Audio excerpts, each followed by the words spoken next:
किया जाए।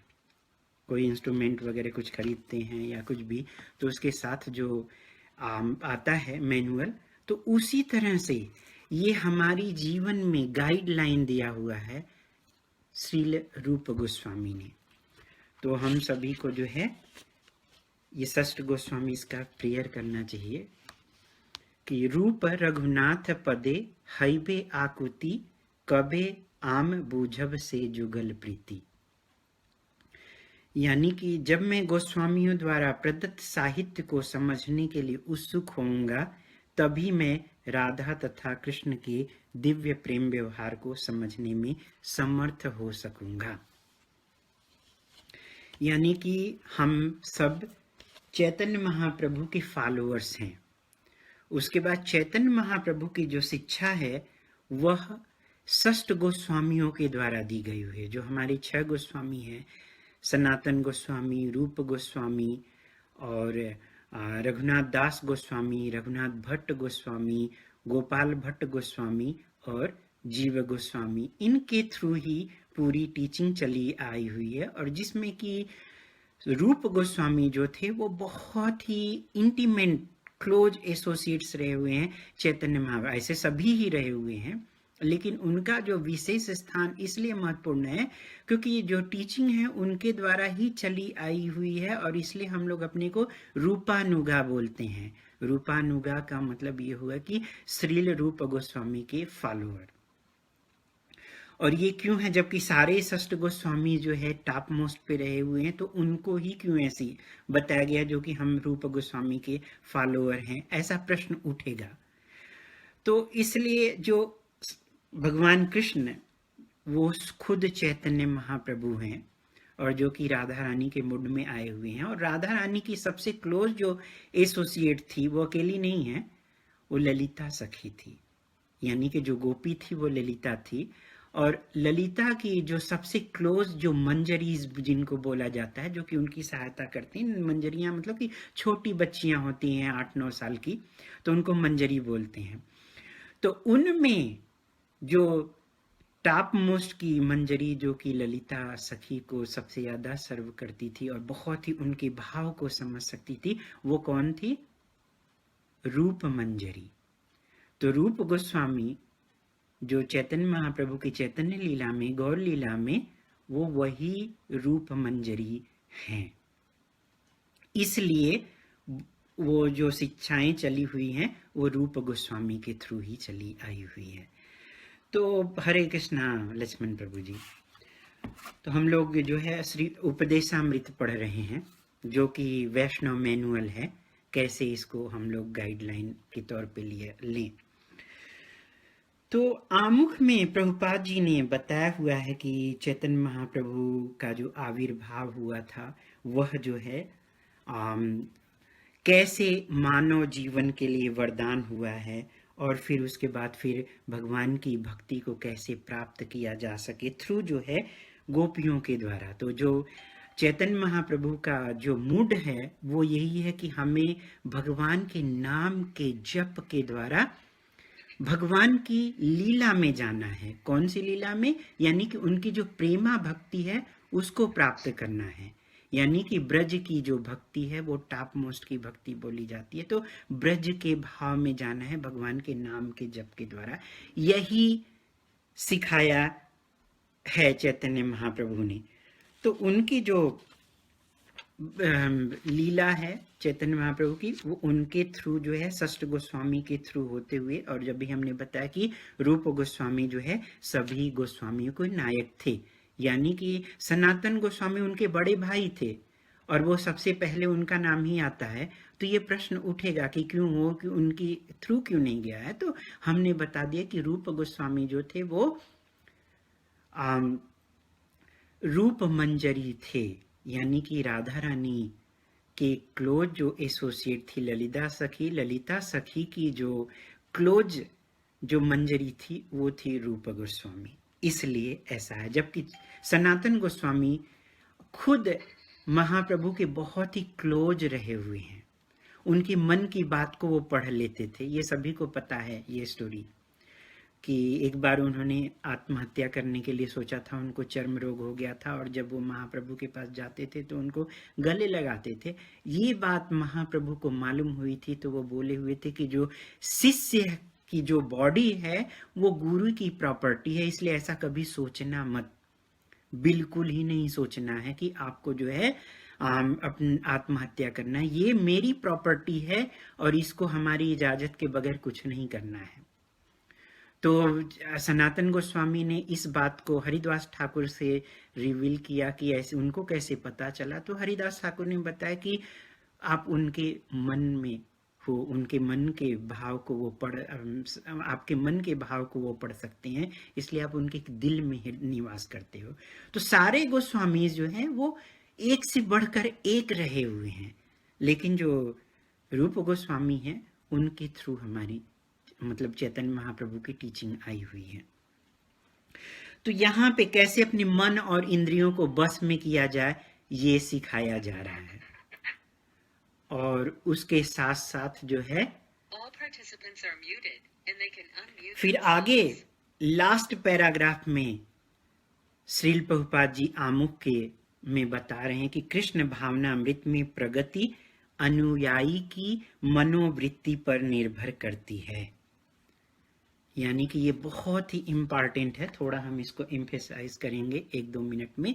कोई बता सकता है प्रदीप प्रभु कि ये जो बता रहे हैं श्रील प्रभुपाद जी की कृष्ण भावनामृत में प्रगति अनुयायी की मनोवृत्ति, यानी कि उसके एटीट्यूड में, इंग्लिश में मनोवृत्ति को एटीट्यूड बोलते हैं, उसके ऊपर निर्भर करता है। आप कुछ कमेंट दे सकते हैं कोई, या प्रभु आप म्यूट कर सकते हैं आप चाहो तो।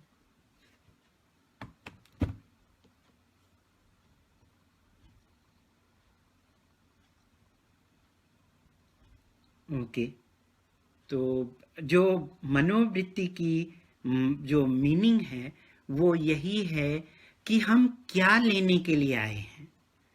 हम शिक्षा तो पा ले रहे हैं, जैसे एक माँ बाप के कई बच्चे हैं और उन बच्चों में से कोई एक प्रोग्रेस करता है, बहुत अच्छी तरह से एक भगवान का भक्त बनता है, एक जो है मैटेरियली वो राजा भी हो सकता है, और एक जो है झाड़ू लगा सकता है, चपरासी बन सकता है, जबकि ये सभी एक ही पिता के पुत्र हैं।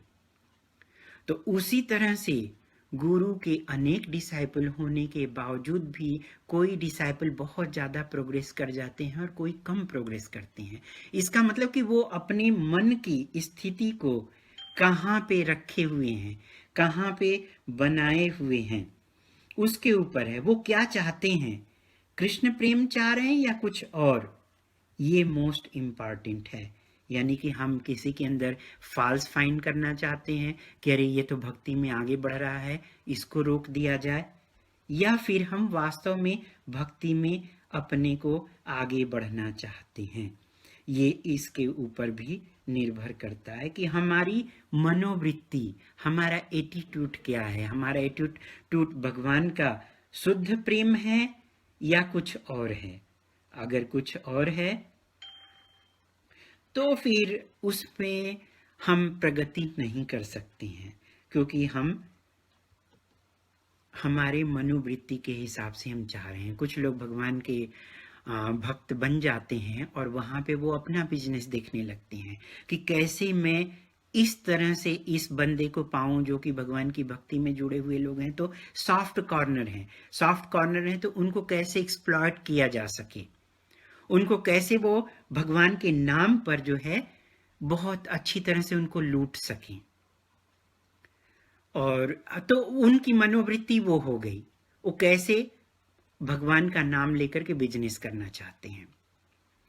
दूसरी ये है कि मैं सर्वश्रेष्ठ हूं, भक्ति में मैं ही सर्वश्रेष्ठ हूं, वो भी उसकी मनोवृत्ति के ऊपर निर्भर करती है। जबकि चैतन्य महाप्रभु का जो मूड है वो ये है, गोपित भर्तुर कमल पदयोर दासानुदास, यानी कि हम भगवान के दासों के दासों के दासों के दासों के दास हैं और हम स्वामी नहीं। तो हमारा काम जो है दूसरों के अंदर फॉल्स फाइंड करना नहीं है। अरे ये व्यक्ति तो आगे बढ़ जाएगा इसलिए उसकी टांग खींचो या उसके बस को पंचर कर दो, ताकि वो संकीर्तन में आगे जा रहा है तो उसका बस जो है रुक जाएगा तो वो हमसे पीछे हो जाएगा, या फिर जो है कुछ और करने के लिए आ रहा है। तो ये अनुयायी की, जो फॉलोअर्स हैं, उनकी मनोवृत्ति के ऊपर निर्भर करता है कि वो क्या चाह रहे हैं। क्या वो शुद्ध प्रेम चाह रहे हैं या भौतिकता में लिप्त होना चाह रहे हैं। उसी हिसाब से उनका एडवांसमेंट होगा। देखने के लिए तो एडवांसमेंट हो सकता है कि जो मनोवृत्ति क्या है कि हम थोड़ा पढ़ लें, शास्त्र का ज्ञान ले लें और उसके बाद पैरट की तरह से रट लें और हमारे हृदय में कोई परिवर्तन ही ना हो और हम लोगों को जो है बड़ा सा लेक्चर दें कि वाह ये तो इस तरह से किया जाए, उस तरह से किया जाए, और हम बॉसगिरी करें। ऐसा नहीं है। और वो उसके आचरण में, कृष्ण भावनामृत का मतलब ये है कि हृदय में परिवर्तन होना। या हम भगवान का नाम लेकर के कोई और बिजनेस करें। कैसे हम प्रदीप प्रभु को अपनी सेवा में लगा सकें, उनसे हम पैसा अर्न कर सकें। अमित प्रभु को, विपिन प्रभु को किस तरह से हम एक्सप्लॉइट करें कि वो हमारी नौकरी करें। ऐसे लोग भी आपको कृष्ण भावनामृत में मिलेंगे। लेकिन ये कि कृष्ण भावनामृत जो है वो प्योर है, लेकिन ये अनुयायी के ऊपर डिपेंड करता है कि वो क्या चाहता है, उसकी मनोवृत्ति के ऊपर क्या है। अब इसका मतलब ये नहीं कि मैंने विपिन प्रभु को एक्सप्लॉइट किया तो विपिन प्रभु को जो है छोड़ देना चाहिए, कृष्ण भावनामृत में आगे बढ़ना नहीं। उनको आगे बढ़ना चाहिए, क्योंकि ये हमारी मनोवृत्ति थी कि मैंने उनको एक्सप्लॉइट करना चाहा, उनको यूज करना चाहा। लेकिन ये है कि हमें कृष्ण भावनामृत में चाहे जो भी हो, अपनी प्रगति को स्टॉप नहीं करना है।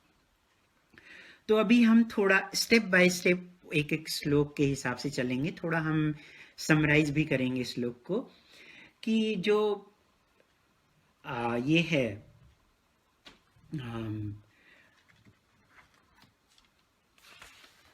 उपदेशामृत, ये रूप गोस्वामी ने हम सभी को भक्ति में आगे बढ़ने के लिए दिया हुआ है। और इसमें भक्ति विनोद ठाकुर क्या बोल रहे हैं, तो पहला जो श्लोक है वो है कैसे लक्षण है। वाचो वेगम मनसः क्रोध वेगम, जिह्वा वेगम उत्तरोपस्थ वेगम, एतान वेगान यो विसहेत धीर सर्वमीप पृथ्वीम सशिष्यात्। यानी कि वह धीर व्यक्ति जो वाणी के वेग को, मन की मांगों को, क्रोध की कामनाओं को तथा जीभ उदर जननेन्द्रिय के वेगों को सहन कर सकता है, वह सारे संसार में, यानी कि पृथ्वीम सशिष्यात्, यानी कि पूरे संसार में शिष्य बनाने के योग्य है।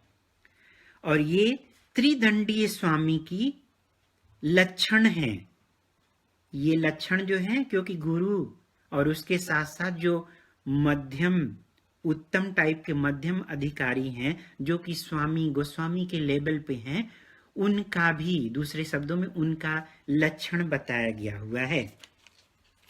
त्रिदंडी स्वामी के साथ साथ आत्म संयमी जो मध्यम अधिकारी हैं, यानी कि मध्यम अधिकारी या गोस्वामी भी बोल सकते हैं, उनको उनका लक्षण बताया गया हुआ कि वह धीर होते हैं, वाणी के वेग को, मन के वेग को, क्रोध के वेग को तथा जिह्वा और उदर एवं जननेन्द्रिय के वेग को जो है सहन करते हैं, यानी कि उसको टॉलरेट करते हैं वो, और वही जो है पूरे पृथ्वी पर शिष्य बनाने योग्य हैं। उसके बाद 2, 3 और 4 जो श्लोक है वह मध्यम अधिकारी जो गोस्वामी हैं उनका बाह्य व्यवहार और उनके नियम पालन कैसे होने चाहिए। बाह्य व्यवहार का मतलब कि बाहर के लोगों के साथ, यानी कि जो भक्त हैं, भक्त के संग के बाहर वो कैसे बिहेव करते हैं और उनके नियम कैसे होते हैं, वो बताया गया हुआ है। जो दूसरा श्लोक है वो है अत्याहार प्रयासश्च प्रजल्पो नियमाग्रह जनसंघस्य लौण्यम खड्भिर भक्तिर विनश्यति। यानी कि जो भक्ति के लिए प्रतिकूल है, यानी कि जो भक्ति में बाधा उत्पन्न कर सकती है, जिसके वजह से कि भक्ति रुक जाती है, उसको बताया गया हुआ है। 6 प्रतिकूल चीजें जो कि भक्ति के लिए हैं वो बताया गया हुआ है, जिसमें इसका अनुवाद है कि जब कोई निम्नलिखित ये क्रियाएं करता है, अत्यधिक लिप्त रहता है, उसकी भक्ति विनष्ट हो जाती। वो क्या क्या है? आवश्यकता से अधिक खाना, यानी कि बहुत ज्यादा भोजन नहीं, अत्याहार नहीं करना चाहिए। और इसका दूसरा मीनिंग है आवश्यकता से अधिक धन संचय नहीं करना चाहिए, क्योंकि धन संचय भी अत्याहार की कैटेगरी में आता है। क्योंकि जब हम धन संचय में जुड़ेंगे तो जुड़ते जाते हैं, फिर हमें भगवान के भक्ति के लिए टाइम ही नहीं मिलेगा। हम जहां पे भी जाएंगे, जिधर भी जाएंगे, उधर हमें धन संचय की ही बात आएगी। कि अगर हमने प्रदीप प्रभु को देखा तो ये होगा कि वाह, चलो मैं प्रदीप प्रभु को यूटिलाइज करते हैं और हम कैसे बिजनेस स्टार्ट कर दें। ये जो है अत्याहार की कैटेगरी में आता है, अत्यधिक धन संचय करना, और जो कि भक्ति के लिए प्रतिकूल है। उसके बाद उन सांसारिक वस्तुओं के लिए अत्यधिक उद्यम करना, यानी कि जो सांसारिक वस्तुएं जो कि हमारे लिए भक्ति के लिए अनुकूल नहीं है, उन चीजों के लिए भी प्रयास करना और उसमें बहुत ज्यादा मेहनत करना, तो फिर हमारे पास टाइम ही नहीं बचेगा। हमारा तो मन उसी में ही लगा रहेगा, कब हम इसको पाएं, कितना करें, कैसे करें। भगवान के पास भी जाएंगे तो ये लगेगा कि प्लीज हमको यही दीजिए। जबकि शुद्ध भक्ति की परिभाषा रूप गोस्वामी ने बताया हुआ है कि अन्याभिलाषिता शून्यम ज्ञान कर्मादि अनावृतम अनुकूल्येन कृष्णानुशीलन उत्तम भक्ति। यानी कि हमें हमारी कोई अन्य अभिलाषा नहीं होनी चाहिए। भगवान की भक्ति, इवन सकाम कर्म और मेंटल स्पेकुलेशंस भी हमें, सुसुप्त जो चिंतन है वो भी नहीं करना है, और जो भगवान के लिए जो अनुकूल है वही करना है, और जो उनको पसंद नहीं है वो नहीं करना है। तो यहाँ पे ये बताया जा रहा है कि मतलब कि हमें उसको अत्यधिक उद्यम नहीं करना है, जिसको प्राप्त करना बहुत ही कठिन है। सांसारिक विषयों के बारे में अनावश्यक बातें करना, इसके बारे में, उसके बारे में, इसने ये कर लिया, उसने वो कर लिया, इन सब से भी हमें अपने को दूर रखना है। शास्त्र के विधि विधानों का जो पालन है वो केवल नाम मात्र के लिए नहीं करना है, बल्कि हमें भक्ति में प्रोग्रेस करने के लिए, उन्नति के लिए करना है। न कि सिर्फ विधि विधान के लिए हम कर रहे हैं कि हमको ये नियम फॉलो करना है, लेकिन नियम के पीछे क्यों करना है वो उद्देश्य हम भूल जा रहे हैं। तो वो फिर नियम के पीछे नियमाग्रह होकर के भी कुछ फायदा नहीं है। सिर्फ नियम करे और नियम का उद्देश्य क्या है ये पता ही ना हो, तो इससे भी हमें अपने को दूर रखना है। और उसके साथ, या फिर शास्त्र को अपने मन गढ़न से, अपने हिसाब से तोड़ मड़ोड़ लिया जाए। कुछ लोग बोलते हैं, मतलब भगवान की भक्ति के लिए जो कुछ लोग जो मनी माइंडेड लोग हैं, वो यही बोलेंगे कि आपको भक्ति छोड़, भक्ति नाम लेते रहिए भगवान का और पैसा खूब कमाइए। पैसा खूब कमाइए, बहुत अच्छी बात है, लेकिन उस पैसे को भगवान की सेवा में लगाइए। धन संचय मत करिए, मंदिर बनवाइए, वैष्णवों को दान दीजिए, और गुरुकुल बनाइए, विष्णु का टेम्पल बनाइए, मंदिर आसानी से चल सके और अच्छी तरह से चल सके, जहां से कि वैदिक ज्ञान की शिक्षा दी जा सके। तो फिर ये भगवान के लिए कार्य करना हो गया, फिर वो कृष्ण भावनामृत ही है। उस तरह से चाहे मनो, जितना मनो उतना पैसा कमाइए। सबसे बेस्ट एग्जाम्पल है अम्बरीश प्रभु का, जो कि इस समय वैदिक प्लानिटेरियम जो बन रहा है, जो टेम्पल बन रहा है मायापुर में, उसके वो इंचार्ज भी हैं। और वो फोर्ड जो मोटर हैं उनके जो ग्रैंडसन रहे हैं, और वो बहुत अच्छी तरह से कृष्ण भावनामृत में वो लगे हुए हैं। बहुत सारा डोनेशंस भी दिया है उन्होंने। तो इस तरह से होना चाहिए, न कि हाँ पैसे कमाओ और फिर अपने पॉकेट में रखो, एक ही पॉकेट, मैं मी। कृष्णा नहीं, कृष्णा के लिए एक भी पैसे नहीं देने हैं, तो वो नहीं करना है। या हम 1000 रुपये कमा लिए तो उसमें से 1 रुपये नहीं, 54 हम कृष्ण के लिए देंगे, मंदिर में दान कर देंगे, क्योंकि हमने मन्नत मांगी थी, उसके लिए नहीं। 1000 रुपये हैं तो वो पूरे कृष्णा के लिए, हम कृष्ण ही अवश्य राखिबे कृष्णा, भगवान ही हमको प्रोटेक्ट करेंगे और वही हमारे प्रोटेक्टर हैं, वही मेंटेनर हैं। इसलिए हमें भगवान की भक्ति ही करनी है। उसके बाद जो है, ऐसे सांसारिक प्रवृत्ति वाले व्यक्तियों की संगति करना, या जो कृष्ण भावनामृत में रुचि नहीं लेते हैं, यानी कि जो वर्ल्डली माइंडेड लोगों से हमें डिस्टेंस बना के रखना है। इन लोगों को अपना एसोसिएशन देना है। अब सवाल ये आएगा कि ऐसे लोगों के बीच में हम तो काम कर रहे हैं, कैसे किया जाए, क्या किया जाए, ये भी प्रश्न उठेगा। तो प्रश्न ये उठेगा कि हाँ, उनके साथ आप रहिए, लेकिन उनका एसोसिएशन मत लीजिए, उनको आप अपने आचरण से प्रभावित करिए कि वो खुद आपकी बातों को सुने, आपसे प्रभावित हो सके। अगर वो भी नहीं कर सकते हैं, वो भी शो ऑफ नहीं करना चाहते हैं कि हम तो जॉब पे मुश्किल है हमारे लिए कर पाना, कोई बात नहीं है, तो फिर एकदम अपने को एक लिमिट बना करके रखें कि हमें इसके अंदर ही, इस दायरे में ही रहना है, उनका एसोसिएशन नहीं लेना है। तो इस तरह से हमें ये करना है। और सांसारिक उपलब्धियों के लिए लोण्यम, यानी कि लालसा उत्पन्न नहीं होनी चाहिए। किसके लिए? सांसारिक उपलब्धि के लिए। वो भक्ति के लिए घातक है। उसके बाद तीसरा जो श्लोक है, वो 6 चीजें भक्ति के लिए अनुकूल हैं।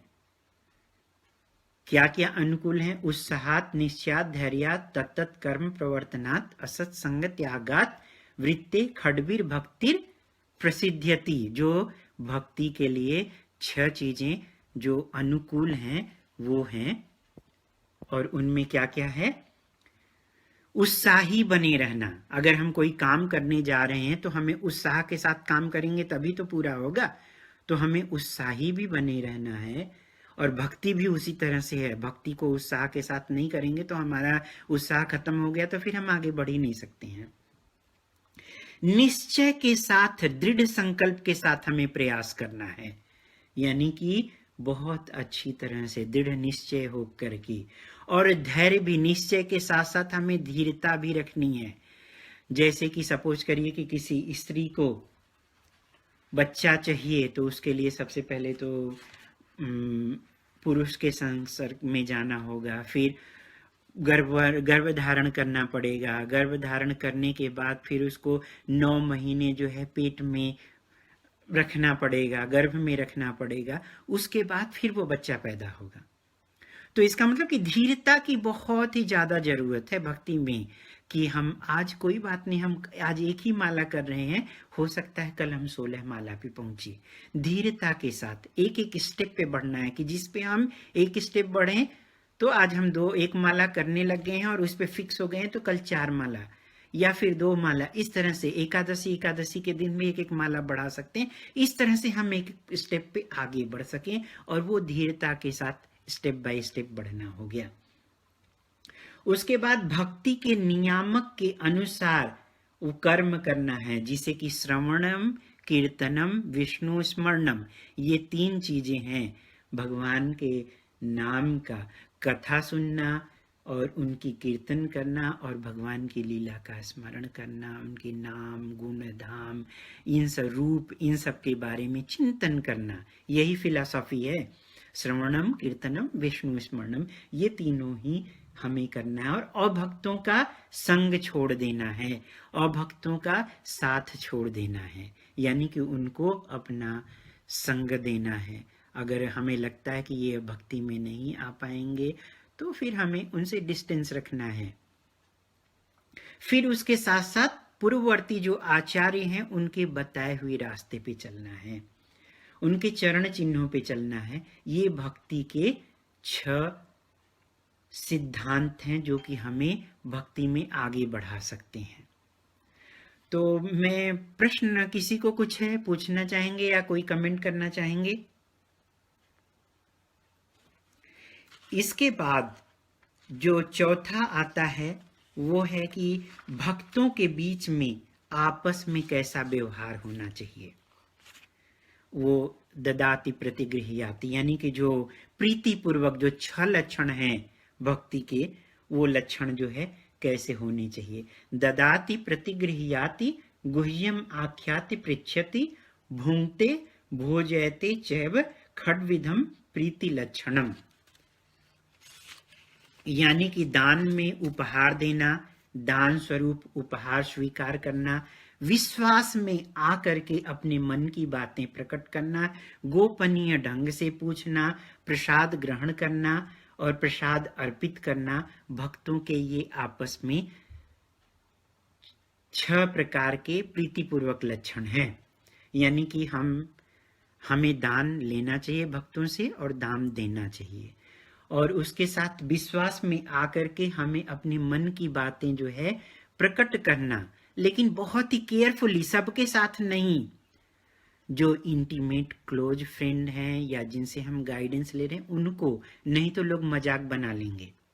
अगर हम किसी को बोल दिए कि प्रभु मुझे तो माला का जाप नहीं कर पा रहे हैं, तो अगर वो क्वालिफाइड नहीं है तो वो तो पब्लिकली बोल देंगे कि अरे ये क्या है, ये तो फला प्रभु विपिन प्रभु तो क्या कर रहे हैं, इनको तो जाप करने में मन ही नहीं लग रहा है, कैसे भक्त हैं ये। जबकि हम सभी जो है साधन भक्ति के स्टेज में हैं, हम सभी ही शुद्ध भक्त नहीं हो चुके हैं। तो ये डिपेंड करता है कि हम कहाँ पे प्रोग्रेस किए हुए हैं। तो हमें सबके साथ अपने मन की बात को नहीं खोलना है, और जो गोपनीय ढंग से पूछना है किस बारे में, परम गुह्य ज्ञान के बारे में पूछना है, भक्ति के बारे में, भगवान की भक्ति के बारे में, भगवान की भक्ति कैसे की जाए, किस प्रकार की जाए, या हमें जो बाधा आ रही है उसके बारे में गोपनीय ढंग से पूछना है। और भक्तों को अपने घर बुलाना चाहिए और उनके घर भी जाकर के प्रसाद ग्रहण करना चाहिए। भक्ति में 5 चीजें भक्ति रसामृत सिंधु में श्रील रूप गोस्वामी ने प्रोमिनेंट आइटम्स बताया हुआ है। कोई बता सकता है कि ये प्रोमिनेंट आइटम्स क्या हैं? स्टार्ट मीटिंग से हरे कृष्णा, कोई बता पाएगा ये 5 प्रोमिनेंट आइटम्स क्या हैं? नाम, धाम, श्रीमद् भागवतम, नाम धाम भागवतम और डीटीज डिवोटीज, यानी कि भक्तों का संग और भगवान के अर्च विग्रह की सेवा करना।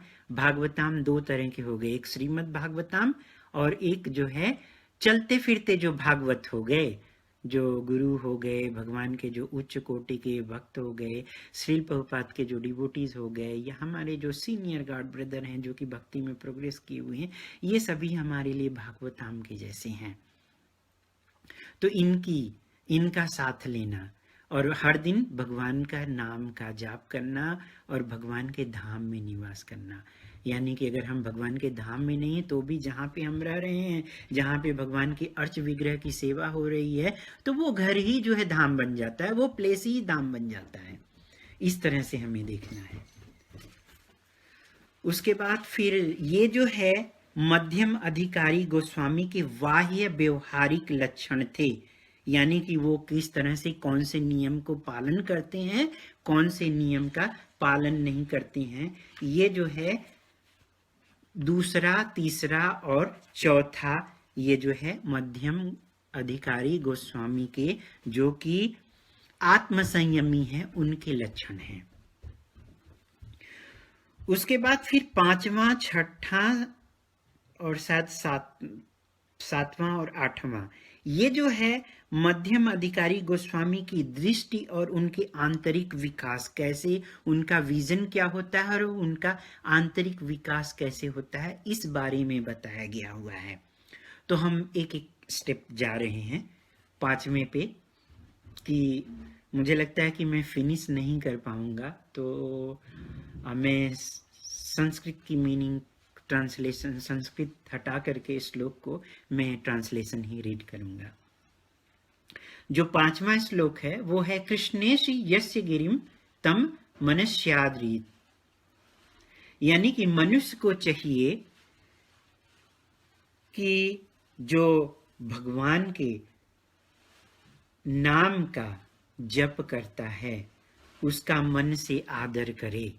किस तरह से? उनका मन से आदर करे।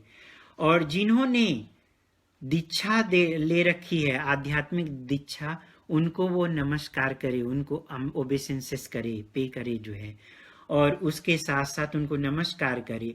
और जो अर्च विग्रह की यानी कि जो उत्तम भक्त हैं, यानी कि जो ब्राह्मण दीक्षा लिए हुए हैं, उनको जो है, जो कि अर्च विग्रह की सेवा में लगे हुए हैं, जो शुद्ध भक्त हैं, उनको जो है श्रद्धा पूर्वक सेवा करे और उनकी संगति ले। और जो कि अनन्य भक्ति में आगे बढ़े हुए हैं और उनका हृदय जो है दूसरों की आलोचना यानी कि निंदा करने में सर्वथा विमुख है। जो भक्ति में आगे बढ़े हुए हैं वो किसी की निंदा नहीं करते हैं। जो भगवान के शुद्ध भक्त होते हैं उनका कोई वैरी नहीं होता है। ये श्रीमद् भागवतम में सुखदेव गोस्वामी बताए भी हैं कि वो किस तरह से व्यवहार करते हैं। और इसी में ही तात्पर्य में श्री प्रभुपाद जी बता रहे हैं कि ईश्वरे तद्दिनेषु नहीं। ये अलग अलग श्रद्धा के लोगों के बारे में बताया गया। जो भगवान के जो दिव्य भक्त हैं उनका कोई ये नहीं होता है,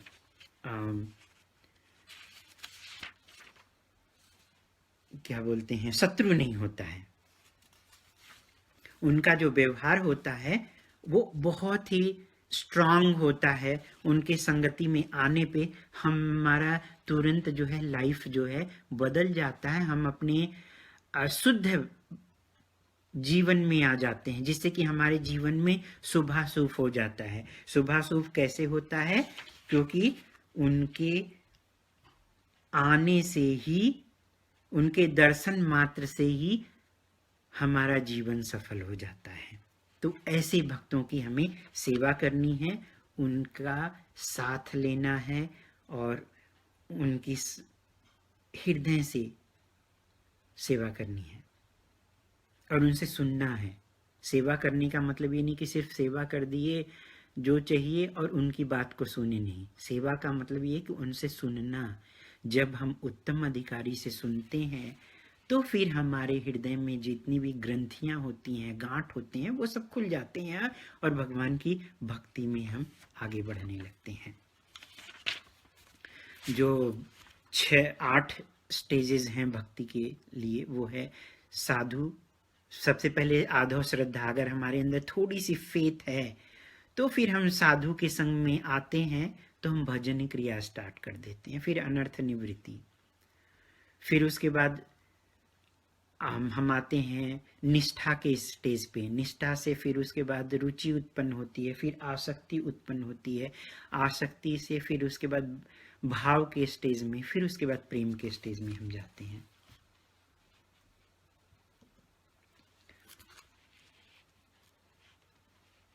उसके बाद फिर हम आते हैं छठे श्लोक पे। छठा श्लोक जो है, 5वां जो था, किस तरह से तीनों अधिकारियों के साथ व्यवहार करता है। मध्यम अधिकारी जो होते हैं या तीनों को आपस में कैसे व्यवहार किया जाए, इस बारे में ये सभी के लिए रूप गोस्वामी ने बताया हुआ है। मतलब जो उत्तम लेवल पे हैं उनके लिए भी और जो कनिष्ठ लेवल पे हैं उनके लिए भी है कि आपस में कैसे जो है वो एक दूसरे के तीनों की सेवा करते हैं। मध्यम अधिकारी जो होते हैं वो कनिष्ठ अधिकारी को जोड़ते हैं, वो भगवान की भक्ति में लाते हैं और फिर उत्तम अधिकारी से वो कनेक्ट करते हैं। ये काम होता है मध्यम अधिकारी का। उनके प्रति वो दयालुता दिखाते हैं। भगवान के प्रति उनकी भक्ति जो है काफी प्रबल होती है, लेकिन शास्त्र का उनको बहुत एक्सपर्ट नहीं होते हैं, बट फिर भी वो भगवान के। तो मध्यम अधिकारी जो होते हैं वो लिंकिंग का काम करते हैं। किसके साथ? मध्यम अधिकारी, उत्तम अधिकारी और कनिष्ठ अधिकारी को जोड़ने का काम करते हैं। तो काफी महत्वपूर्ण पोजीशन है। उसके बाद फिर जो छठा श्लोक है, वैष्णव की अप्राकृतिक जो होते, वैष्णव जो होते हैं वो अप्राकृतिक होते हैं। इसका मतलब कि वो स्पिरिचुअल होते हैं। उनका जो उनको जो देखने का जो नजरिया होना चाहिए वह प्राकृतिक न हो करके, बल्कि हमें स्पिरिचुअली दृष्टि से देखना चाहिए। अब अप्राकृतिक का मतलब क्या हुआ कि अभी हम श्लोक पढ़ेंगे तो क्लियर होगा। अपनी मूल कृष्ण भावना भावित स्थिति में रहते हुए शुद्ध भक्त अपने आप को शरीर नहीं मानता है। ऐसे भक्त को भौतिकतावादी दृष्टिकोण से नहीं देखा जाना चाहिए। कैसे? निसंदेह भक्त के निम्न कुल में उत्पन्न होने, यानी कि वो चाहे किसी भी कुल में उत्पन्न हुए हो, चाहे वो कुरूप हो चेहरे से, उनका शरीर कितना भी रोगी हो या अशक्त हो या फिर वो बीमार हो, फिर भी वो अशक्त शरीर की परवाह नहीं करनी चाहिए। साधारण दृष्टि से ऐसे दोष शुद्ध भक्त के शरीर में प्रकट दिख सकते हैं, यानी कि जो बाहरी रूप से वो दिख सकता है इस तरह का दोष कि वो अमेरिकन है, ये इंडियन है, ये तो शूद्र फैमिली में पैदा हुए हैं, ब्राह्मण फैमिली में पैदा हुए हैं, इस तरह से नहीं देखते हैं। वैष्णव जो होते हैं वो भगवान के भक्त हैं, वो इस सबसे ऊपर हैं, उन सबसे वो परे हैं, वो प्राकृतिक नहीं है, अप्राकृतिक होते हैं। इस तरह से हमें देखना चाहिए। तो फिर शुद्ध भक्त का शरीर कभी दूषित नहीं हो सकता है। कैसे? ठीक गंगा जल के समान, जो कभी कभी वर्षा ऋतु में बुदबुदे, फेन तथा कीचड़ से पूरित होता है। बारिश में गंगा जल जो होता है वो मटमैला होता है, लेकिन जो बुद्धिमान लोग होते हैं, जिनको पता है कि ये गंगा जल शुद्ध है, चाहे वो किसी भी कंडीशन में हो, तो वो लोग जो है उसी गंगा जल में स्नान करते हैं, उसमें लगे रहते हैं, उसमें वो पूरी तरह से पूर्ण शुद्धता के मतलब पूर्ण हृदय के साथ उसमें स्नान करते हैं कि हम शुद्ध हो जाएंगे। सेम उसी तरह से वैष्णव चाहे किसी भी परिवार, देश, कुल, स्थान में जन्म लिया हो, उससे कोई लेना देना नहीं है। वैष्णव जो होते हैं अपने हृदय में भगवान को कैरी करते हैं और भगवान को ही देते हैं, तो उनके हृदय में भगवान निवास कर रहे हैं, तो फिर वो अशुद्ध हो ही नहीं सकते हैं। ये इस तरह से दोष दृष्टि नहीं रखनी चाहिए, बल्कि वो अदोष होते हैं और हमें जो है अदोषदर्शी होना चाहिए। मतलब इस तरह से अदोषदर्शी नहीं, वैष्णव के अंदर वो दोष है ही नहीं है। देखने में वो बाह्य रूप से लग सकता है, लेकिन वो इंटरनली भगवान के बहुत ही क्लोज हैं। इस तरह से वो उनके पार्षद हैं। गुरु का काम क्या होता है? वो हमें जो है यस्य प्रसादात भगवत प्रसादो यस्य प्रसादान न गति कुतो अपि, वो भगवान के प्रसाद को एज इट इज, भगवान की कृपा को हमें देते हैं। तो जो भगवान की कृपा को हमें एज इट इज दे रहा है, वह जो है कहां से उसके अंदर जो है दोष हो सकता है? बाह्य रूप से देखने में लग सकता है, लेकिन वो उनके अंदर वो दोष नहीं होता है। उनकी बॉडी को, जो वैष्णव जो होते हैं, उनकी बॉडी जो शुद्ध भक्त हैं, उनको जलाई नहीं जाती है। उनको जो है क्या करते हैं? उनको समाधि देते हैं, क्योंकि उनका शरीर जो है भगवान के नाम के जप से, भगवान के नाम के प्रचार से, कीर्तन से, श्रवण करने से, उनकी कथा करने से इतना तप्त हो चुका होता है कि उनका शरीर जो है स्पिरिचुअल बॉडी हो जाता है।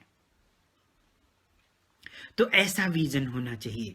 वही रूप गोस्वामी यहाँ पे बता रहे हैं और इसको भक्ति विनोद ठाकुर जो है इस पे कमेंट दे रहे हैं कि उनका जो शरीर होता है वो अप्राकृतिक होते हैं वो, और वो स्पिरिचुअल होते हैं। उनके ऊपर भौतिक दृष्टि से नहीं देखना। किसी को कोई कमेंट या प्रश्न है? हरे कृष्णा। तो फिर हम आगे बढ़ रहे हैं। विधु प्रभु कुछ कमेंट या कुछ बोल रहे हैं? वीरेंद्र प्रभु, 7वां जो श्लोक है वह है स्यात कृष्ण नाम रचित आदि, मतलब कि जो यह प्रणाली है जिसमें कि अविद्या का विनाश कैसे दूर किया जाए, भक्ति विनोद ठाकुर बता रहे हैं, और कैसे अविद्या का विनाश करके भगवान के नाम के जप के द्वारा भगवान के नाम में कैसे रुचि लाया जाए, जिसके वजह से कि अविद्या का विनाश हो सके। तो वही बता रहे हैं यहाँ पे। कृष्ण का पवित्र नाम, चरित्र, लीलाएं तथा कार्यकलाप सभी मिश्री के समान आध्यात्मिक रूप से मधुर होते हैं।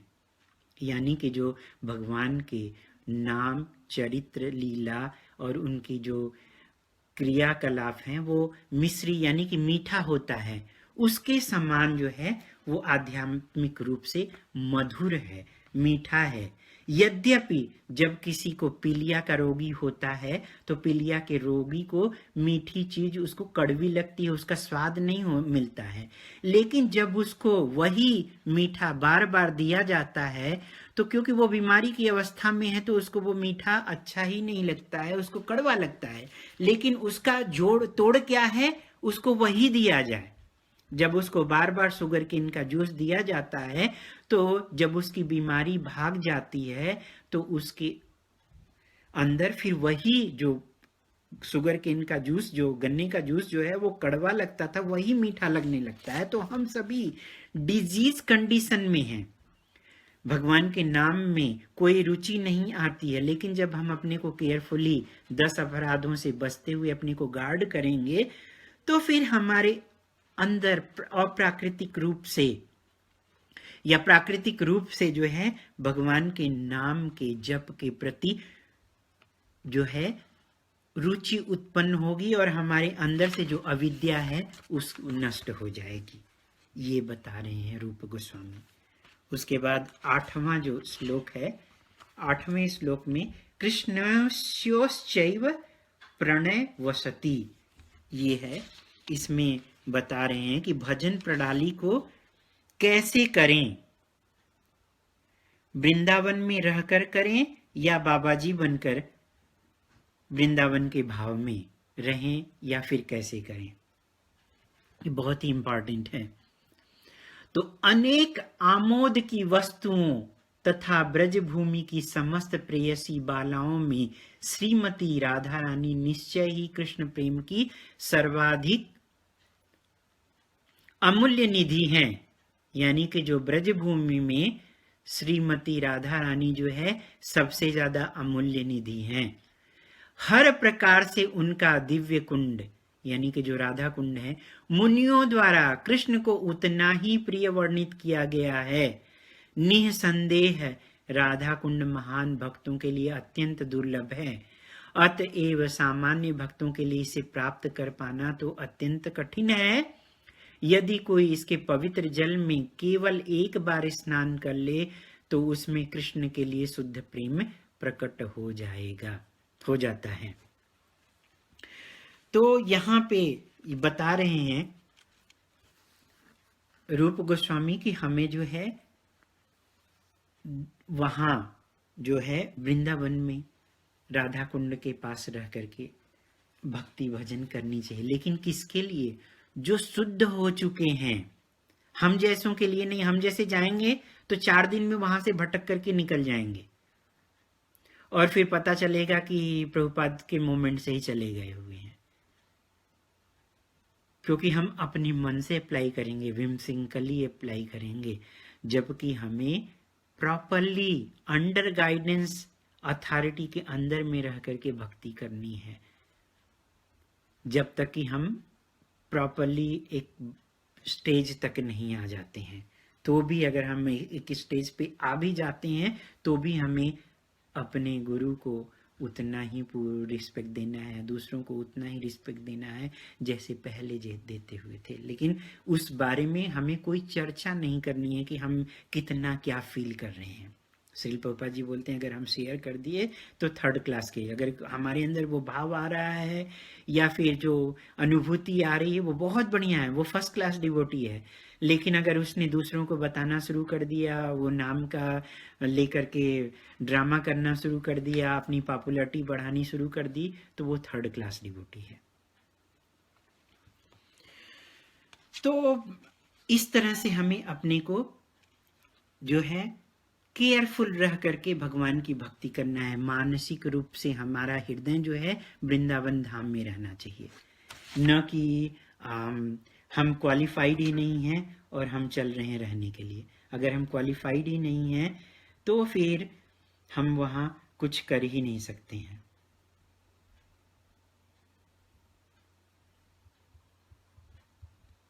किसी को कोई प्रश्न है?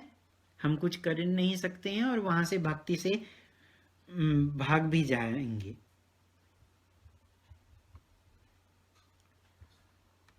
ओके, तो फिर हम आगे बढ़ रहे हैं। अभी 3 श्लोक और हैं जिनको कि हम आसानी से साथ फिनिश कर सकते हैं। तो हमारा जो भाव होना चाहिए वो भगवान की सेवा करने के लिए ही होना चाहिए। तो मैंने ये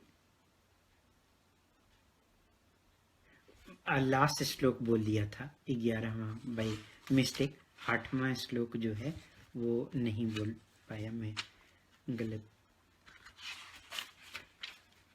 गलती कर दिया सर। 8वां जो श्लोक है वो है तन्नाम रूप चरितादि कीर्तनानु, यानी कि समस्त उपदेशों का सार यही है कि मनुष्य अपना पूरा समय 24 घंटे भगवान के दिव्य नाम, गुणों तथा नित्य लीलाओं का सुंदर ढंग से कीर्तन तथा स्मरण में लगाए। जो मैंने 8वां श्लोक बाई गलती से मैंने 11वां श्लोक बोल दिया हुआ था, जो कि लास्ट श्लोक है, वो टॉप मोस्ट पे है। तो सुंदर ढंग से कीर्तन करने में और स्मरण में लगाए, जिससे कि उसकी जीभ मन क्रमशः व्यस्त रहे, मन भी व्यस्त रहे और जीभ भी व्यस्त रहे, और इस तरह से उसे ब्रज धाम में यानी कि गोलोक धाम में निवास करना चाहिए। जब हम भगवान के नाम को उच्चारण कर रहे हैं, हरे कृष्ण कृष्ण कृष्ण हरे हरे, हरे राम राम राम हरे हरे, तो फिर हमारे ऊपर जो जिह्वा के ऊपर भगवान का नाम का डांस हो रहा है, भगवान स्वयं वहां मौजूद हैं। तो इस भाव से हमें जप करना चाहिए, और जहां भगवान मौजूद हैं वो जगह अपने आप ही बैकुंठ धाम नहीं, गोलोक वृंदावन धाम हो जाएगा। इस तरह से सेवा करनी है, न कि हमें वहां जाकर के सेवा करनी है। धाम में जब हम क्वालिफाइड हैं तभी हम सेवा कर सकते हैं। और भक्तों के मार्गदर्शन में कृष्ण की सेवा करनी चाहिए, अपने मन से नहीं। भक्तों के मार्गदर्शन में कृष्ण की सेवा करनी चाहिए। मनुष्य को भगवान के उन प्रिय भक्तों के पद चिन्हों का अनुगमन करना चाहिए जो उनकी भक्ति में प्रगाढ़ता से अनुरक्त हैं, जो भगवान की भक्ति में इंटेंसली, उनका एक ही काम है भगवान की सेवा करना और भगवान के नाम का जप करना, उनके नाम की कथा, उनके गुण की, उनकी लीलाओं की कथा चर्चा करना, वही उनका एक उद्देश्य है। उनका साथ लेना, उनके गाइडेंस में हमें जो है इस तरह से करना है ताकि हम भटक न जाएं। अगर हम अपने मन से चले गए वृंदावन धाम में निवास करने के लिए, तो जरूरी नहीं कि हम वहां टिक पाएंगे, हम वहां से दूर भी चले जाएंगे।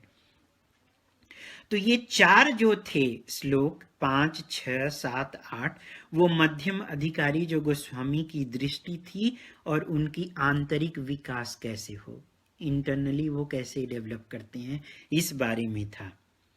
उसके बाद जो है 9वां जो श्लोक है वो है वैकुंठा जनित वरा मधुपुरी, यानी कि जो भगवान के जो भजनी स्थल हैं जहाँ पे भजन किया जा सकता है, यानी कि जो भगवान के जो स्थल हैं, सर्वश्रेष्ठ स्थल हैं, वहाँ उन सर्वश्रेष्ठ स्थलों में सबसे सर्वश्रेष्ठ स्थल कौन सा है वो बताया जा रहा है। यानी कि मथुरा नामक पवित्र स्थान आध्यात्मिक दृष्टि से बैकुंठ से श्रेष्ठ है। जो मथुरा नामक जो कि इंडिया में है, वो बैकुंठ से श्रेष्ठ कैसे हो सकता है? कोई बता सकता है इस बारे में? बहुत बार हम लोगों ने सुना है, मैंने भी चर्चा की हुई है। जैसे कि अमेरिका में इंडियन एम्बेसी है और इंडियन एम्बेसी में इंडिया का ही रूल लागू होता है, वहां पे जो है अमेरिका का रूल लागू नहीं होता, जबकि वो प्रेजेंट कहाँ पे है? अमेरिका के अंदर प्रेजेंट है, लेकिन वहां पे जो कप प्लेट्स, जो रूल्स वगैरह, रेगुलेशन, झंडा, सब कुछ इंडिया का रहेगा। सेम उसी तरह से मथुरा जो डिस्ट्रिक्ट है वो गोलोक वृंदावन धाम का, जो बैकुंठ धाम का एक समझिए कि एम्बेसी है, जहाँ पे कि हम लोग जा करके अपने को प्यूरिफाई कर सकें और हम वहाँ आसानी से भगवत धाम में जा सकते हैं और वहाँ से हम सीधे बैकुंठ धाम को प्राप्त कर सकते हैं। इस तरह से वो मथुरापुरी जो है बैकुंठ धाम से भी श्रेष्ठ बताया गया, क्योंकि हम लोगों के लिए तो वो दुर्लभ है, बैकुंठ तो जा गए नहीं है, तो इसका मतलब कि जो यहाँ पे मौजूद है वो तो बैकुंठ से भी श्रेष्ठ होगा न, जहां जाने से हम बैकुंठ धाम को, भगवत धाम को प्राप्त कर सकते हैं, इसलिए बताया गया है। मथुरापुरी में भी उससे भी श्रेष्ठ जो है वृंदावन का दिव्य वन है। क्यों? क्योंकि वहां भगवान ने लीला रचाई हुई थी, और वृंदावन वन से भी श्रेष्ठ गोवर्धन पर्वत है, क्योंकि भगवान ने उसको अपने हाथों में उठाया हुआ था। गोवर्धन पर्वत को भगवान ने अपने हाथों में उठाया हुआ था, यानी कि पिंकी फिंगर पे उठाया हुआ था उन्होंने। और उनकी विविध प्रेममयी लीलाओं का स्थल, जहां पे भगवान ने राधा रानी के साथ दिव्य लीला की हुई है, परम श्रेष्ठ है, वो है राधा कुंड, क्योंकि वह गोकुल के स्वामी श्री कृष्ण के अमृत में प्रेम से आप्लावित रहता है, क्योंकि वहां पे भगवान ने राधा रानी के साथ लीला की हुई है, इसलिए वह सबसे श्रेष्ठ है। तो भला कौन बुद्धिमान व्यक्ति ऐसा होगा जो कि गोवर्धन की तलहटी में स्थित है राधा कुंड, वहां की सेवा रह करके वहां पे राधा कुंड की सेवा करना नहीं चाहेगा, ये बता रहे हैं यहाँ पे। तो वही भक्ति विनोद ठाकुर बता रहे हैं कि ये जो 9वां श्लोक है वह है भजनीय स्थलों में सर्वश्रेष्ठ स्थल कौन सा है। उसके बाद 10वां श्लोक जो आ रहा है कि भगवान के भक्तों में जो भजनीय स्थलों के साथ साथ भजन करने वालों में सर्वश्रेष्ठ कौन है, वो बताया जा रहा है। श्लोक स्टार्ट होता है, कर्मेभ्य परितो हरे प्रियतया व्यक्तिम ययुर ज्ञानीन, यानी कि शास्त्रों का कथन है कि सभी प्रकार के सकाम कर्मियों में परमेश्वर हरि उस पर विशेष प्रकार की कृपा करते हैं जो सकाम कर्म करने वाले हैं, जो कभी कभी भगवान के पास जाते हैं, थोड़ा बहुत कर्म कांड करते हैं कुछ पाने के लिए, लेकिन भगवान से जुड़े हैं, उन पे विशेष कृपा करते हैं, और जो जीवन के उच्चतर मूल्यों संबंधित ज्ञान में उन्नत होते हैं, यानी कि उनमें भी जो सकाम कर्म करने वाले हैं उनमें उन्नत कौन है, जो कि विज्ञान के बारे में सोचते हैं। ऐसे ज्ञान में उन्नत लोग, जो ज्ञानी लोग हैं, उनमें से जो है व्यवहारिक रूप से कौन मुक्त होता है, जो भक्ति ग्रहण करता है। इसीलिए बोला गया कि भक्ति जो है, भक्त जो है वो ज्ञानी से सर्वश्रेष्ठ बताया गया हुआ है। तो जो भक्ति ग्रहण करता है वो ज्ञानियों से श्रेष्ठ है, लेकिन जो ज्ञानियों में, जो भक्तों में सर्वश्रेष्ठ कौन है, उसके बारे में बता रहे हैं कि जिसने कृष्ण का शुद्ध प्रेम वास्तव में प्राप्त कर लिया है, वह उससे भी श्रेष्ठ है। और फिर उनमें कौन श्रेष्ठ है? गोपियां सबसे उच्चतर भक्तों की में उत्कृष्ट हैं। उत्कृष्ट का मतलब कि बहुत ऊंचे हैं, ऊंचे से भी ऊंचे हैं, वो हैं गोपियां। और उनमें, क्योंकि वे दिव्य गोपाल कृष्ण पर सदैव आश्रित रहती हैं, वो भगवान कृष्ण के ऊपर ही डिपेंडेंट रहती हैं। और उन गोपियों में भी श्रीमती राधा रानी को व्यवहारिक सर्वाधिक प्रिय मान हैं, जो कि राधा रानी है। उन गोपियों में टॉप मोस्ट की गोपी कौन है? श्रीमती राधा रानी है। और उनका कुंड कृष्ण को उससे भी अधिक प्रिय है। जो राधा रानी का जो कुंड है, राधा कुंड, वो भी उससे भी, उनसे भी ज्यादा प्रिय है। जिस तरह गोपियों में सर्वाधिक प्रिय राधा रानी है, यानी कि जो भगवान के भक्त हैं, भजन करने वाले लोगों में सबसे टॉप मोस्ट की जो हैं भक्त हैं वो राधा रानी। तो जो राधा कुंड में नहीं रहना, ऐसा कौन भक्त होगा जो राधा कुंड में नहीं रहना चाहेगा। और उल्लास में ये भक्ति यानी कि अप्राकृतिक भाव, जिसके अंदर किसी तरह का कोई रंच मात्र जो है, टिंच मात्र भौतिकता नहीं है, वो पूरी तरह से स्पिरिचुअल प्लेटफॉर्म पे है, वो राधा कुंड में निवास करना चाहेगा। तो आध्यात्मिक रूप से मतलब शरीर के द्वारा श्री श्री राधा गोविंद के दिव्य युगल को नित्य ही अपनी अष्टकालीय लीला संपन्न करते हैं। जो भगवान है वहां पे राधा और कृष्ण जो है वहां पे अष्टकालीय लीला संपन्न करते हैं। उनकी प्रेममयी सेवा जो है वो करना चाहेगा जो अप्राकृतिक भक्त हैं, यानी कि जो स्पिरिचुअली एलिवेटेड हैं।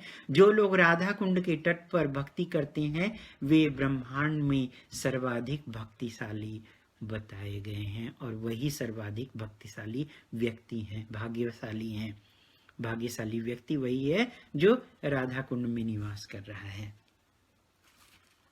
उसके बाद अंतिम श्लोक, जो कि मैं पहले ही बाई मिस्टेक बोल दिया हुआ था। तो ये जो 9वां और 10वां जो श्लोक था उसको आमुख, स्थल और एवं व्यक्तियों की श्रृंखलाओं के बारे में बताया गया हुआ है कि कौन प्लेस जो है सबसे बढ़िया है, टॉप मोस्ट का है, भजनीय स्थल है, और उसके साथ साथ कौन से भजन करने वाले सबसे टॉप मोस्ट के हैं।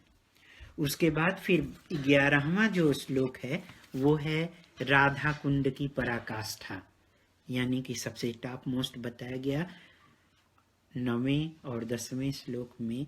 और उसके बाद फिर 11वें श्लोक में रूप गोस्वामी बता रहे हैं कि कृष्णस्योश्चैव प्रणय वसति प्रेयसीभ्यो अपि राधा कुंडम चास्या मुनिभिरभितस्तादृगेव व्यधायि यत्प्रेष्ठैर्प्यलं सुलभं किं पुनर्भक्तिर्भाजाम् तद प्रेमेदं सकृतिदपि सरः स्नानुतुराविष्करोति। यानी कि अनेक आमोदों की, यानी कि जिससे आनंद मिलता है, वस्तुओं तथा ब्रजभूमि की समस्त प्रेयसी बालाओं में श्रीमती राधा रानी निश्चय रूप से कृष्ण की सर्वाधिक अमूल्य निधि हैं। यानी कि जो सबसे अभी तक प्रिय बताया गया हुआ है उसमें ब्रज की भूमि की बालाएं और उसके बाद फिर राधा रानी, वो सभी अमूल्य निधि हैं। लेकिन इस प्रकार से उनका जो दिव्य कुंड है मुनियों द्वारा कृष्ण को उतना ही, ये मतलब रूप गोस्वामी बता रहे हैं कि वो नहीं बता रहे हैं, मुनि लोग बता रहे हैं कि ये भगवान कृष्ण को उतना ही प्रिय है, बहुत ही अच्छी तरह से प्रिय है जैसा कि वर्णन किया गया हुआ है। निसंदेह राधा कुंड महान भक्तों के लिए भी दुर्लभ है, अतएव सामान्य भक्तों के लिए इसे प्राप्त कर पाना तो अत्यंत कठिन है।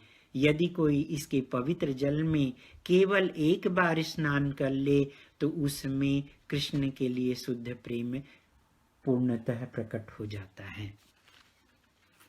तो यहाँ पे रूप गोस्वामी बता रहे हैं कि जो राधा कुंड में निवास कर रहा है वो तो बहुत ही टॉप मोस्ट का है, लेकिन जो एक बार स्नान भी कर लेता है तो उसके हृदय में भगवान के प्रति शुद्ध प्रेम, जो युगल किशोर हैं, जो राधा कृष्ण हैं, वो उनके प्रति हमारे मन में, हृदय में जो है ऑटोमेटिक जो है प्रेम विकसित हो जाएगा वहां स्नान करने से।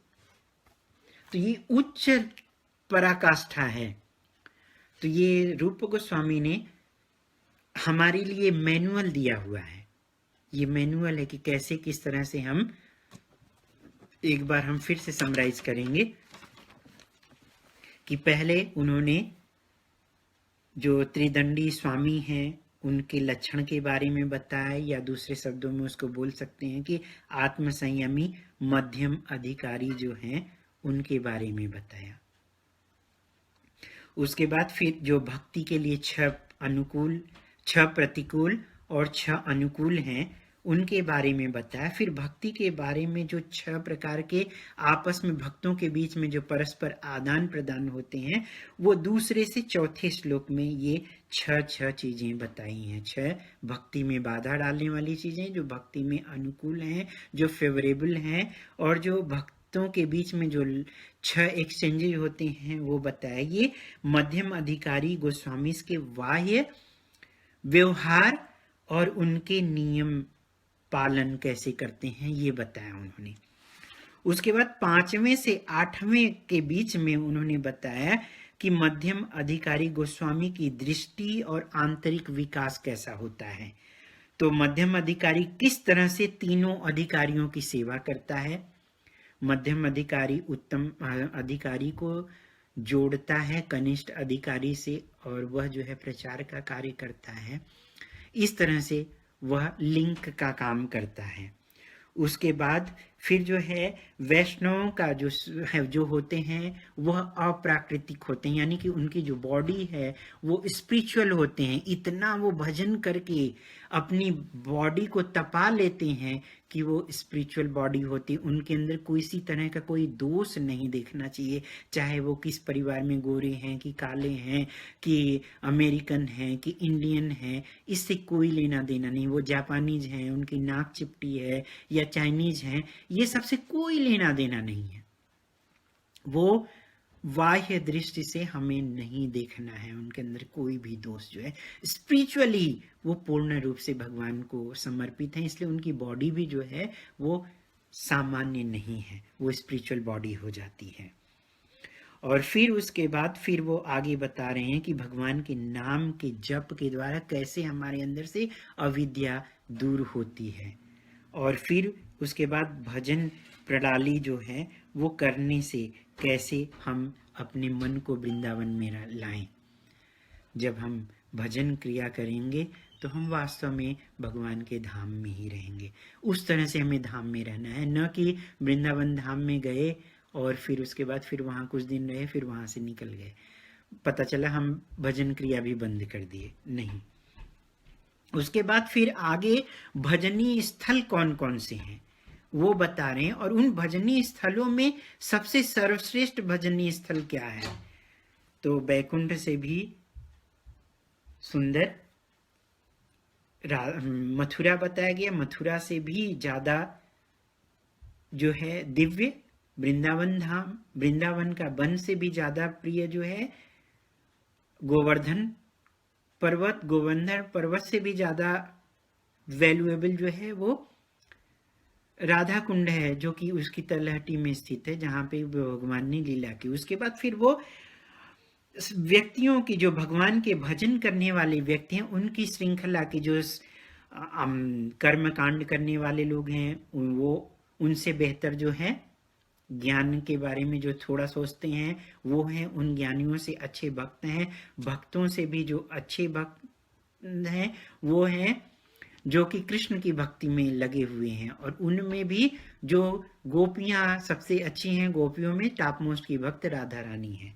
और उसके बाद फिर लास्ट में वो राधा कुंड की महिमा के बारे में बता रहे हैं कि राधा कुंड इतना प्रिय है जो कि गोलोक वृंदावन धाम उससे भी बेस्ट जो है बताया गया हुआ है राधा कुंड। तो वहां पे कौन नहीं रहना चाहेगा, वहां पे एक बार कोई स्नान भी कर ले तो उसके अंदर शुद्ध प्रेम जागृत हो जाएगी। किसके प्रति? जुगल किशोर राधा कृष्ण के प्रति जो है ये प्रेम विकसित हो जाएगा। तो ये इस तरह से श्रील रूप गोस्वामी ने हमें ये मैनुअल दिया हुआ है, और इसको हमें ये गाइडलाइन के तौर पे डेली ही लाइफ में इसको अप्लाई करना है। किसी को कोई प्रश्न या कमेंट है? हरे कृष्णा। मैं थोड़ा आज लंबा टाइम ले लिया हूँ, और नेक्स्ट क्लास जो रहेगा वो समरी ऑफ श्री उपदेशामृत रहे, अरे ये क्या बोलेंगे, श्री ईशोपनिषद रहेगा, उस बारे में हम डिस्कशन करेंगे। तो वो भी समरी ही रहेगा। शायद हो सकता है वो क्लास भी थोड़ा सा लंबा चल सकता है, मैं कोशिश करूंगा कि टाइम से ही फिनिश करूं। हरे कृष्णा। आप लोगों का धन्यवाद। कुछ कमेंट या कुछ बोलना चाहेंगे? यस प्रदीप प्रभु। हरे कृष्णा प्रभु जी। आपको आपको बहुत बहुत धन्यवाद, आपको दंडवत करते हैं कि आपने ये उपदेशामृत को समराइज किया। और जैसे आपने बताया कि रूप गोस्वामी जी ने इतनी बड़ी तत्व की बातें, मतलब एक फार्मूला के रूप में उसको समराइज करके हम लोग को दे दिया है। इसके लिए रूप गोस्वामी जी को भी कोटि कोटि दंडवत करते हैं प्रभु जी। और आपको भी दंडवत करते हैं कि आप इतने सालों से हमें कुछ उसी तरह से हमेशा मार्गदर्शन देते हैं हर संडे को, और अपना इतना मूल्य समय निकाल के हम लोग को मार्गदर्शित करते रहते हैं। और स्पेशली प्रभु जी, ये रूप गोस्वामी जी का ये उपदेशामृत का जो पहला और दूसरा श्लोक जो है, ये वाकई में बड़ा ही, मतलब मुझे बहुत प्रभावित करता है कि जिसमें उन्होंने मतलब इतनी दिव्य बातें बता दी हैं कि हमें एक्चुअली प्रैक्टिकल लाइफ में कैसे जीना चाहिए। मतलब अगर भगवान की तरफ हमें जानना है, हमें इस लक्ष्य 84 से या संसार से अगर मुक्ति चाहिए या भगवान की तरफ जाना है, तो एक्चुअली हमारे अंदर क्या विशेषता होनी चाहिए, उसकी बड़ी ही मतलब एक फार्मूला के तौर पे उन्होंने एक श्लोक दे दिया है कि कैसे कैसे हमारे अंदर गुण होना चाहिए। तो बहुत बहुत धन्यवाद प्रभु जी, आपको इस समराइज कर एक दिन में सारी चीज बताने के लिए। बस इतना बोलना चाहूंगा, चूंकि समय भी बहुत हो गया है। दंडवत प्रभु जी, हरे कृष्ण। थैंक यू प्रदीप प्रभु, दंडवत प्रणाम आपको भी। और ये आप लोगों की खुद मतलब कि चाहत है कि आज संडे है, यहाँ वहाँ भागने की बजाय आप जो है क्लास में आए हुए हैं और अपने अमूल्य समय को भी दे रहे हैं। तो ये आप लोगों की तरफ से एफर्ट है। मैंने ट्राई किया है, शुरू में एक समय था कि मैं ज़बरदस्ती खींच करके लाने की कोशिश करता था, लेकिन आज ये है कि आप लोग खुद ही स्वतः ही ट्राई कर रहे हो और अच्छी तरह से भक्ति में प्रोग्रेस भी कर रहे हो, तो वो बहुत ही अच्छा लगता है और इससे हमें और ज़्यादा उत्साह मिलता है। हम और उत्साहित होकर के और ज़्यादा करने की सोचते हैं। तो हमें आप लोग ही हमारे इंस्पिरेशन के स्रोत हो। तो हम इक्वली, जितना आप हमें रिगार्ड्स रख रहे हैं, उतना ही हम इक्वली आपके भी ऋणी हैं। और हम आपसे यही रिक्वेस्ट भी करना चाहेंगे कि आप भी इसको और लोगों को दीजिए, और अच्छे से। जो गलतियां हमने की है, शायद उस गलती में आप शायद सुधार ला सकते हो और फिर और अच्छी तरह से आप दे सकते हो। हम यही रिक्वेस्ट करना चाहेंगे। Thank you Prabhu, thank you.